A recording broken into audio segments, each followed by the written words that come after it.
Bonjour à tous, bienvenue à chacun. On a posé un jour la question à Richard Dawkins, un des athées les plus connus aujourd'hui. Qu'est-ce que tu dirais si tu avais un jour rendez-vous avec Dieu? Et il a répondu, Dieu, pourquoi tu t'es autant bien caché? Peut-être vous vous êtes aussi posé cette question, pourquoi Dieu se cache? Si Dieu existe, pourquoi je ne le vois pas? Pourquoi il ne se montre pas? Je me suis moi-même posé cette question à un moment donné où j'étais justement face à des difficultés. Et par exemple, pour trouver un travail ou quand on a galéré à trouver un appartement l'été dernier, c'était aussi un moment où je me suis posé cette question. C'est pas des grandes souffrances, mais c'est juste pour vous dire que c'est une question que même un croyant peut se poser. Comment se fait-il que Dieu ne semble pas être présent? C'est légitime de se poser cette question, surtout si on croit que Dieu est amour. Si on croit que Dieu aime le monde, pourquoi il le laisse autant galérer? La Bible présente Dieu comme un Dieu qui souhaite une relation avec nous. Alors on peut se demander quel type de relation il veut. Est-ce qu'il veut vraiment une relation d'amour? On va voir justement un passage de la Bible qui donne un premier élément de réponse.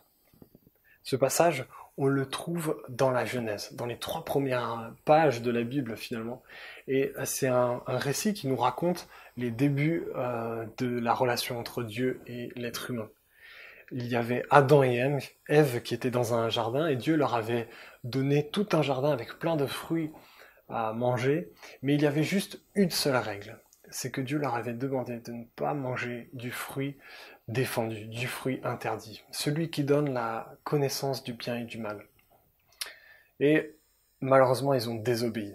Ils ont été tentés par le diable qui les a convaincus que finalement c'était un arbre bon et la connaissance du bien et du mal leur ramenait à être comme Dieu.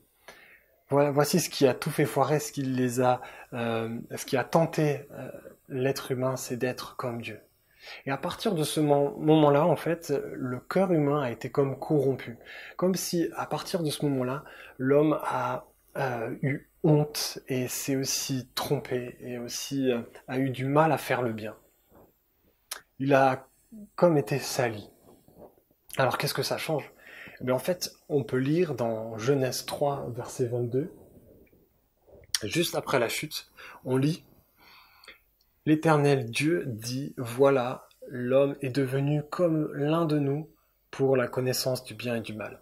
Maintenant, empêchons-le de tendre la main, de prendre aussi du fruit de l'arbre de vie, d'en manger et de vivre éternellement. Pourquoi Dieu a fait ça? Pourquoi il s'est séparé de l'homme? Eh bien, parce que Dieu est pur. Et que rien d'impur ne peut rentrer en relation avec un Dieu pur. Si c'était le cas, cela contredirait la nature même de Dieu. Si nous sommes séparés de Dieu, c'est que nous ne sommes pas purs, parfaits et bons comme lui. Cela signifie que nous ne sommes pas des gens pas sympathiques, mais nous ne sommes pas au même niveau de perfection. Pour prendre une image, c'est comme si j'avais les mains sales et les chaussures pleines de terre et que je souhaitais rentrer dans une pièce parfaitement blanche sans la salir. C'est impossible. À partir du moment même où je toucherai du bout du doigt la porte pour y rentrer, la pièce elle-même deviendrait sale. Pour voir Dieu face à face, il faudrait s'approcher de lui et nous ne pouvons pas le faire. Vous voyez, si on se demande pourquoi on ne voit pas Dieu, il faut aussi se demander qui est Dieu réellement. Si je ne vois pas mon voisin, est-ce que ça veut dire forcément qu'il n'existe pas? Ou est-ce que ça veut dire que peut-être il a dû quitter son appartement? Alors est-ce que Dieu a quitté la terre? Nous allons voir ça, mais on peut se demander où est Dieu et pourquoi il n'est plus là. Est-ce que ce Dieu nous a laissé des traces? Ou est-ce qu'il nous a laissé des indices pour que nous puissions comprendre le sens de cette vie? Est-ce qu'on peut s'attendre à l'aide de Dieu, même si nous ne sommes pas des très bons croyants, même si nous ne faisons pas des très bonnes actions parfaitement? J'aimerais vous partager cette bonne nouvelle qui peut sembler fou peut-être pour certains, mais qui moi-même m'a transformé, qui a aussi beaucoup transformé de gens aujourd'hui, encore aujourd'hui, c'est l'idée que Dieu est encore accessible et qu'il se révèle. On va voir dans cette série qu'il y a un espoir. Oui, Dieu, a priori invisible, il est pas visible physiquement, mais il veut nous rencontrer. Et pour présenter cette bonne nouvelle, on va voir l'histoire d'un personnage de la Bible qui s'appelle Esther. C'est une histoire vraiment fascinante qui résume bien le plan de sauvetage de Dieu qu'il a préparé pour que nous puissions le voir. Nous allons voir comment Dieu se révèle, même lorsque on a l'impression qu'il n'est pas là, même lorsque nous ne sommes pas de très bons croyants. Alors voilà, si vous ne connaissez rien à la Bible, vous allez voir, ça va peut-être vous donner un aperçu de ce livre qu'on entend parfois parler. Et l'histoire qu'on va voir, c'est le livre d'Esther qui se situe dans l'Ancien Testament, environ 470 ans avant l'arrivée de Jésus. Et c'est vraiment une histoire historique. On a de nombreux éléments qui sont relatés aussi par des historiens et archéologues non-croyants et qui concordent avec ces écrits. En fait, on est dans une période très difficile, très sombre, qui se situe dans l'actuelle Syrie. Et à ce moment où on se trouve, en fait, il n'y a quasiment plus d'espoir de voir Dieu agir. Il y a tellement plus d'espoir que c'est le seul livre de la Bible où Dieu n'est même pas mentionné. En fait, c'est pour vous dire qu'ici, Dieu semble totalement absent pour tout le monde. Alors, qu'est-ce qui s'est passé? Il faut que je vous remette un peu dans le contexte. Dieu, dans la Bible, nous raconte que Dieu a dû se séparer de l'être humain, comme on l'a vu avec Adam et Ève. Mais tout de suite après, il a promis qu'un jour, Dieu viendrait enlever ce qui nous empêche de le voir. Et il va notamment faire une promesse à la descendance d'Ève, en lui disant que de sa descendance viendra un sauveur. Quelqu'un qui viendra mettre un terme à ce mal qui est dans notre société, mais aussi qui est premièrement dans notre cœur. Et Dieu s'est rapproché d'abord de quelques personnes comme Noé, Abraham ou Jacob, et puis il s'est rapproché d'un peuple, le peuple d'Israël. Dieu a fait plein de miracles pour ce peuple. Il le protégeait, il le guidait, mais un jour, le peuple a commencé à oublier Dieu. Il l'a renié, il l'a abandonné, puis plutôt que d'un Dieu visible, le peuple a souhaité plutôt un roi. Plutôt que de marcher par la confiance, il a préféré marcher par les yeux. Mais surtout, il ne voulait plus obéir à Dieu.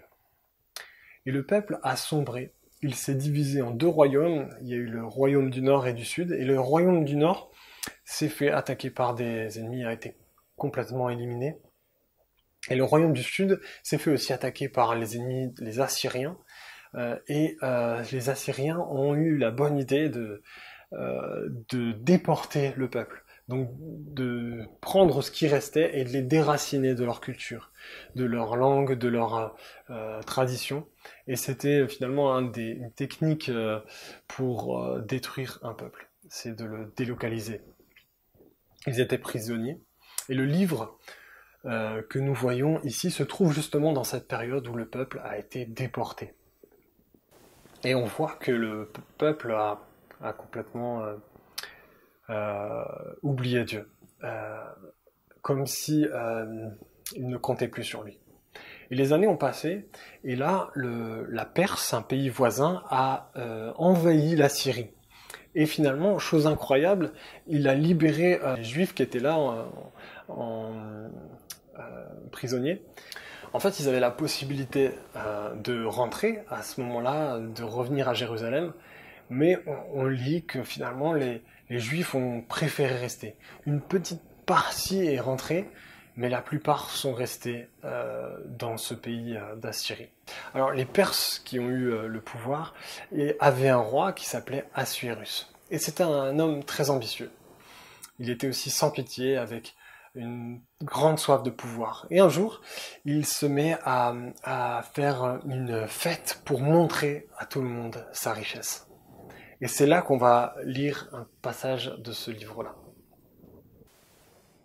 La 3e année de son règne, il organisa un banquet pour tous les princes et serviteurs, les responsables militaires des Perses et des Médès, les nobles et les chefs des provinces furent réunis devant lui.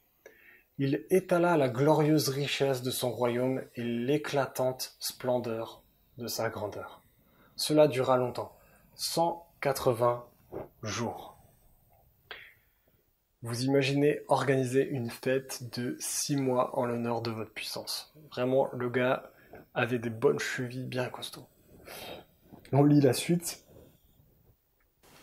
À la fin de cette période, le roi organisa un banquet pour toute la population de Suse, la capitale du plus grand au plus petit.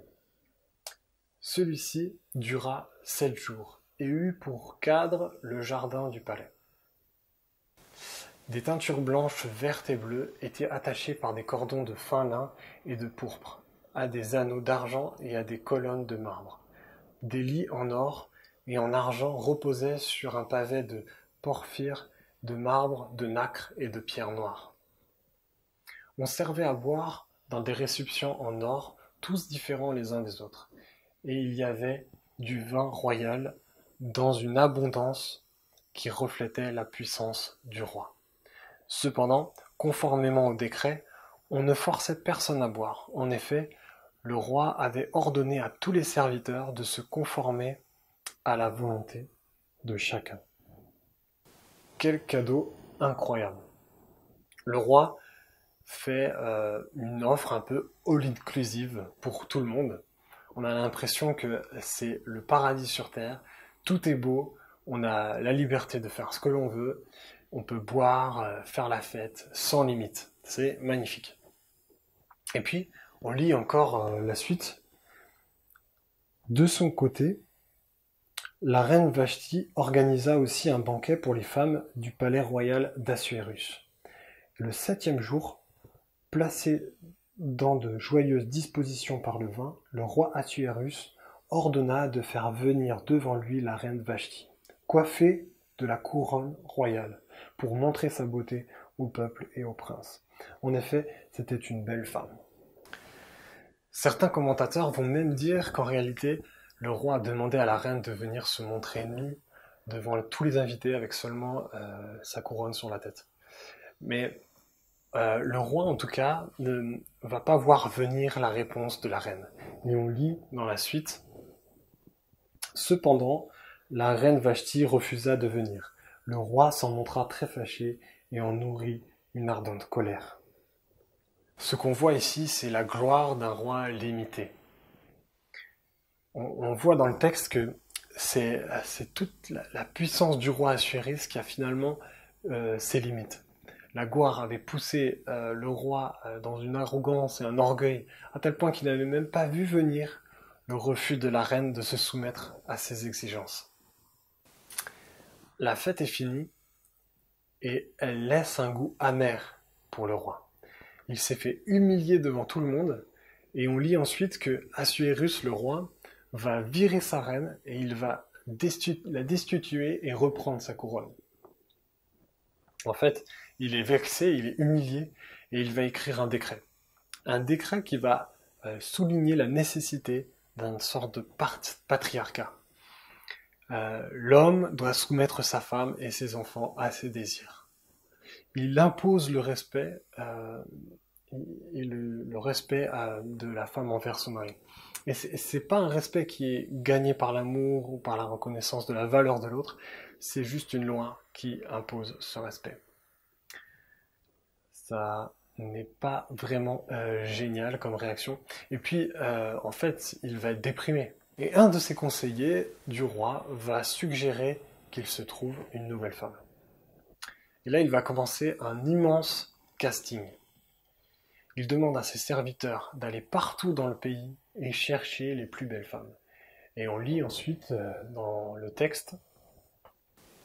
Il y avait à Suse, la capitale, un juif du nom de Mardochée, qui avait quitté Jérusalem en compagnie du groupe d'exilés partis à Jéconia, le roi de Juda, sur une ordre de Nebuchadnezzar, le roi de Babylone.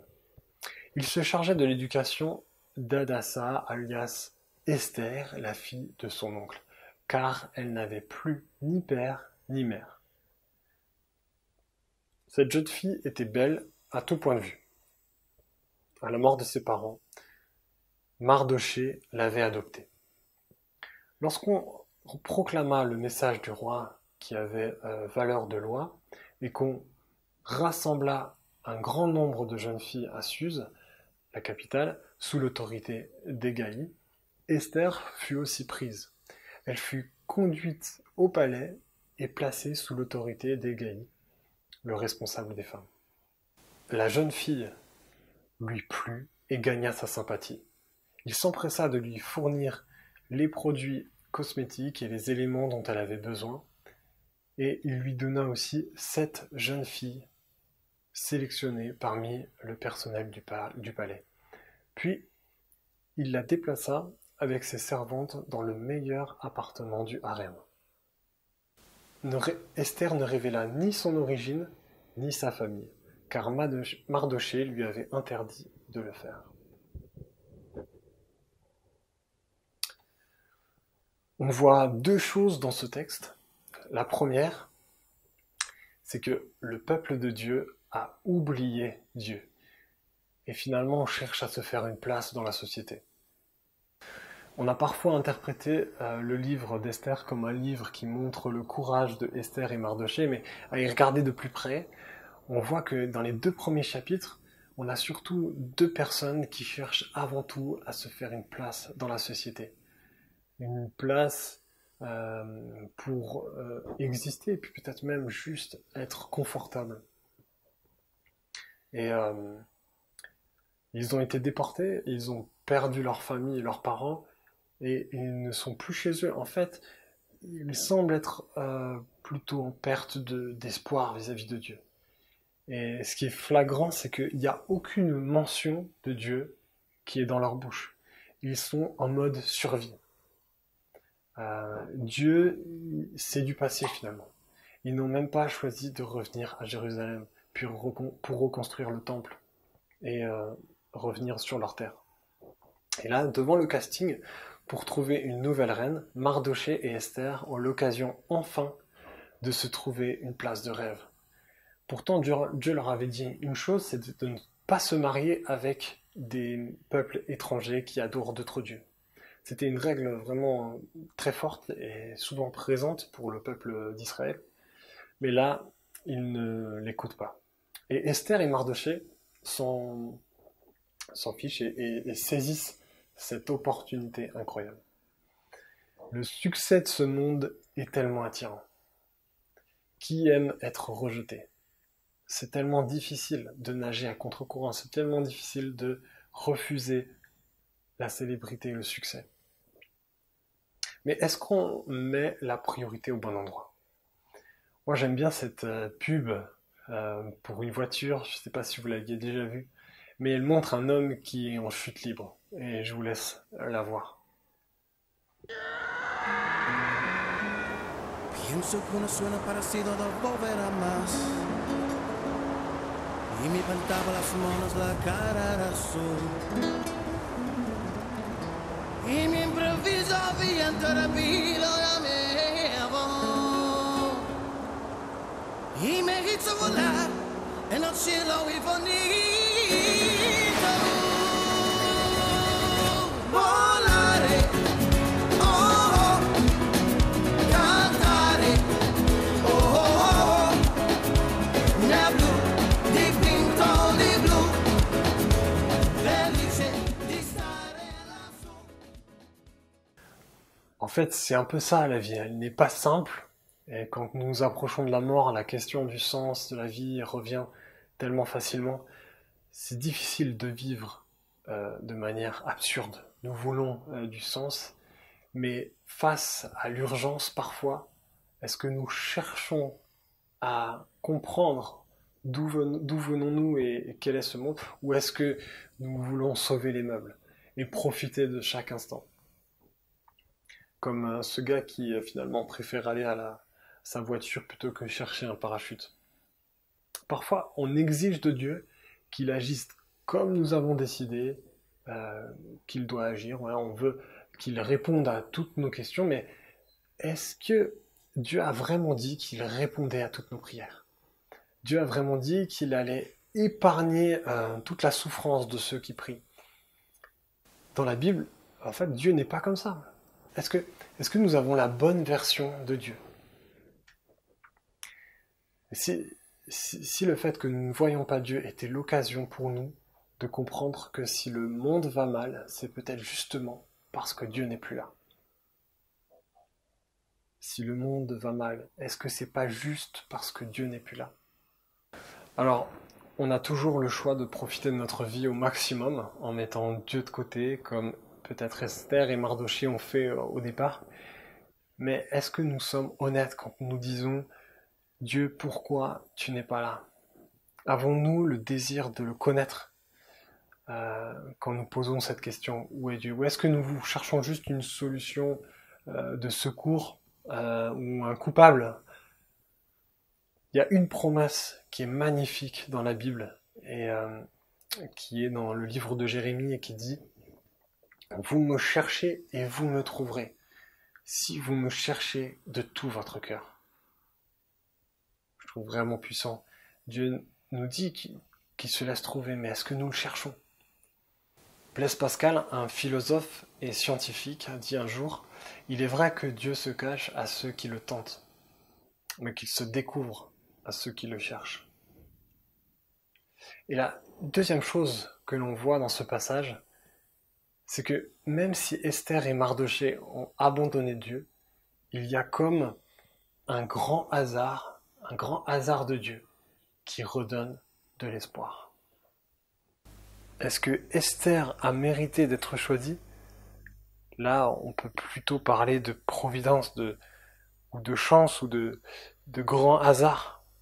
Dieu ne se voit pas a priori dans ce récit, mais quand on voit comment Esther va devenir reine, comment par un grand hasard, une des filles choisies parmi des milliers est une fille juive qui était anciennement captive, les coïncidences sont trop folles pour que ce soit du hasard. On se dit, mais là, il y a vraiment la providence, comme on dirait. Et le texte nous dit ensuite, on peut lire, qu'Esther gagnait les faveurs de tous ceux qui la voyaient. Le roi préféra Esther à toutes les autres femmes.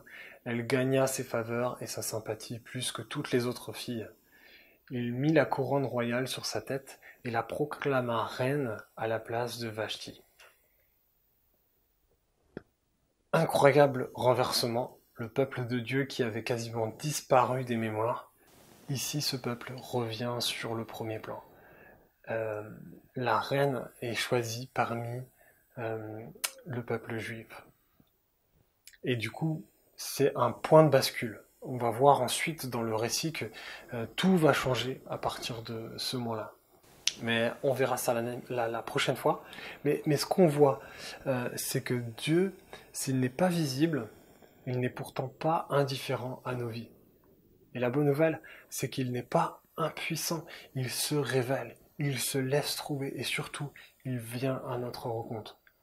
Jésus, il dit lui-même dans Matthieu 7, au verset 13, il dit « Entrez par la porte étroite, car large est la porte, spacieux est le chemin qui mène à la perdition. Il y a beaucoup qui entrent par là, mais étroite est la porte, resserrez le chemin qui mène à la vie, et il y en a peu qui les trouvent. » Oui, Dieu n'est pas là. Mais si le chercher mène à la vie, une vie incroyable, est-ce que ça en vaut pas la peine? Est-ce que ça vaut pas la peine de ne pas voir physiquement et de faire confiance? Est-ce que le fait de ne pas voir doit nous gêner? On est capable de faire confiance à un ami et de se donner un rendez-vous, par exemple, quelque part sans l'avoir vu. On est capable de faire confiance sans voir. Et si Dieu voulait qu'on ait cette relation qu'on peut avoir aussi avec des amis de confiance? Qu'est-ce qu'on peut retenir de cette histoire?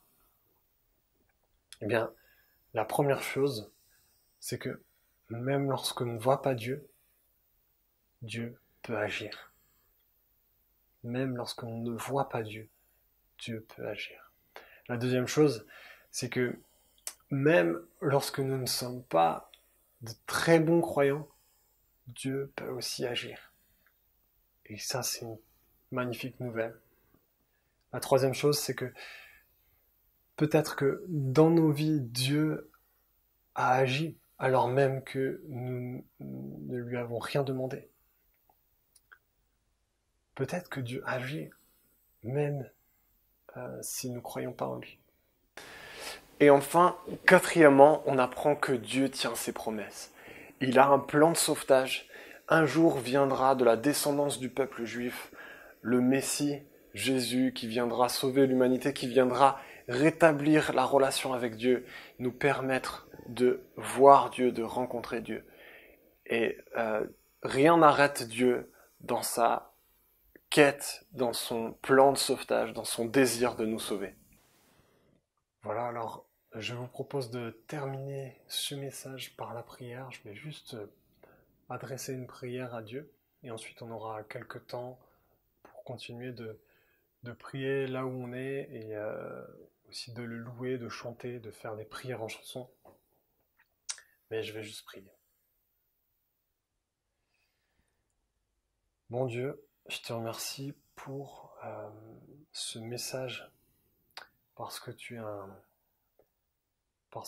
Dieu qui continue de vouloir nous sauver même si on t'a oublié, même si on a des difficultés à croire en toi et à te voir, même si ça nous gêne, toi tu continues d'agir. Et parfois les choses dans nos vies où il y a eu de l'espoir, où il y a eu des belles choses, eh bien peut-être tu étais là. Et moi je te remercie pour ça. Et je te prie que tu viennes nous aider à te faire confiance et à prendre le risque de s'approcher de toi. Et je te remercie pour ce moment et pour tous ceux qui nous regardent. On prie de les bénir et aussi que tu te révèles à eux. Voilà. Je te prie ça dans le nom de Jésus. Merci mon Dieu. Amen. Yes. Amen. Eh bien, je laisse place à la suite.